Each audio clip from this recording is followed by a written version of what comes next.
Hello ho sa inyo! For today's video, ari nga ho yung day 2 namin no Cake Fiesta Manila. Pagkagising ko nga ho diyan ay pumunta nga ho ako din sa aking mga kapaka dahil parehas nga lang ho kami ng condotel na tinuluyan. Hindi nga ho kami masyadong nakapagchika nung gabi. Nung first night nga ho namin diyan sa hotel. At tingnan nyo nga ho yung kaganapan nung pagpunta ko diyan. Tunay nakagulo nga ho namin. At agad naman nga ho kami pumunta din sa CFM. At yan nga ho yung mamit daddy namin nung panahong iyan. Diyos ko, kita nyo naman gusto pang mag-moment. Hawak kamay, di kita iba. At agad naman nga ho kami pumunta din sa Cake Wars. Super excited nga ho kaming makita si Ma'am R.A. Isa talaga sa idol ng mga pakakyang si Ma'am R.A. Dahil bukod sa magaling ay napaka-humble at napakabait. Tapos diyan nga ho nakita namin si Kalahi Vlog. Super cool din. Viewers dyan, maraming salamat. Shout out. Hello, James Rubio with Pakak Beach.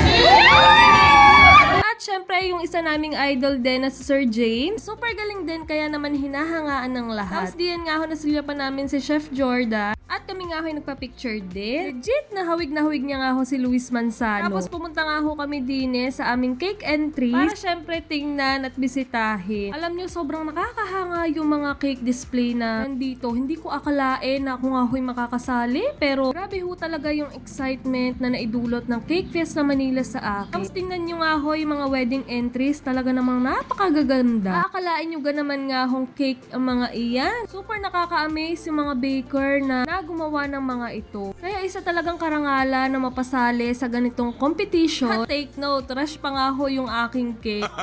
Ay pati ba naman nga ho sa competition ay rush pa din. Basta, super gaganda talaga ng mga cake entries diyan. Kami nga ho ay napasali din pag-games ng Sukir. O ano bang pronunciation diyan?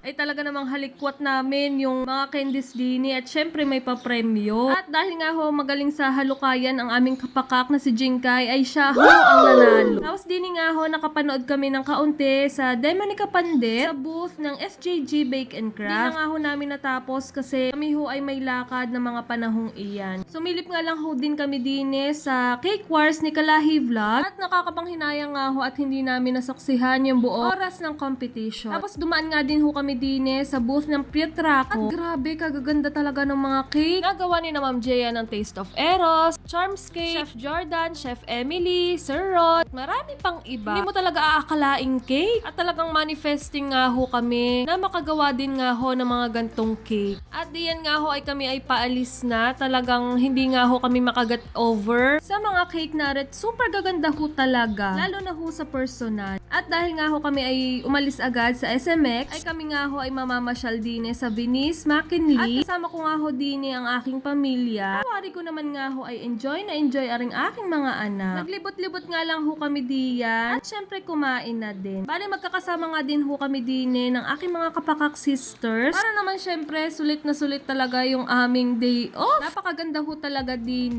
Kaya naman todo picture nga ho kaming lahat. Alam nyo ba, sobrang memorable ho talaga ng moment na to sa amin. O siya, yun lamang po ngayon. Babush!